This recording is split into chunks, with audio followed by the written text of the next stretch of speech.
Ibu Saudara yang kekasih, pagi hari ini kita akan sama-sama merenungkan satu bagian firman Tuhan, Roma pasal 8 ayatnya yang ke-18.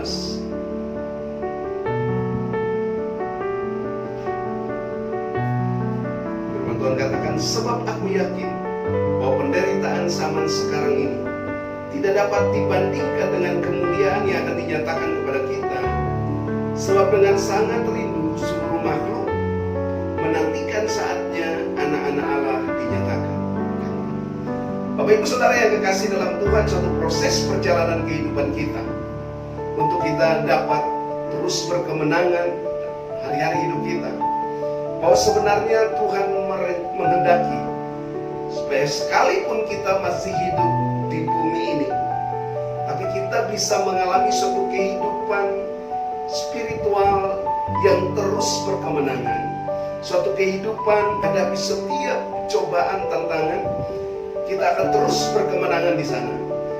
Bapak Ibu Saudara yang kekasih dalam Tuhan, ini yang harus kita pahami, bahwa pada dasarnya ketika Tuhan Allah menciptakan manusia adalah manusia yang rohani atau spiritual man.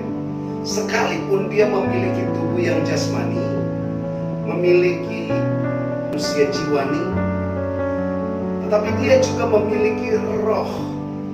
Dan roh manusia itu berasal dari Allah. Roh manusia itulah yang mendominasi. Tapi Tuhan mau supaya manusia juga mengambil keputusan, sehingga kehendak yang dia miliki itu bisa sejalan dengan kehendak Tuhan. Dan ketika manusia pertama diciptakan, manusia disebut dengan makhluk roh, atau boleh dikatakan sebagai spiritual man, manusia yang rohani. Tetapi karena manusia itu jatuh dalam dosa, akibatnya roh Allah tidak lagi menetap di dalam manusia. Rohnya mati. Manusia tidak lagi menjadikan Tuhan sebagai satu-satunya sumber kehidupannya, tapi dia memiliki resource yang lain, sumber yang lain. Dengan segala akal manusia berusaha untuk dapat mempertahankan hidupnya. Karena itu dia pakai segala macam cara dan sudah diinspirasi oleh kegelapan. Ketika manusia jatuh dalam dosa, statusnya berubah. Dia bukan lagi menjadi spiritual man, tetapi dia menjadi natural man. Manusia yang natural, yang mengendalikan kehidupannya adalah jiwanya sendiri, adalah pikirannya, perasaannya, emosinya, kemauannya, kehendak, apa yang dialami dalam hidup manusia. Nah, sekian lama manusia hidup sebagai manusia yang natural.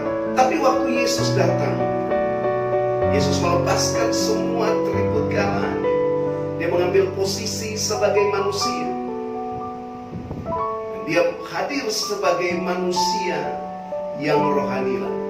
Yesus Kristus adalah spiritual man yang ditetapkan Bapa untuk menjadi model.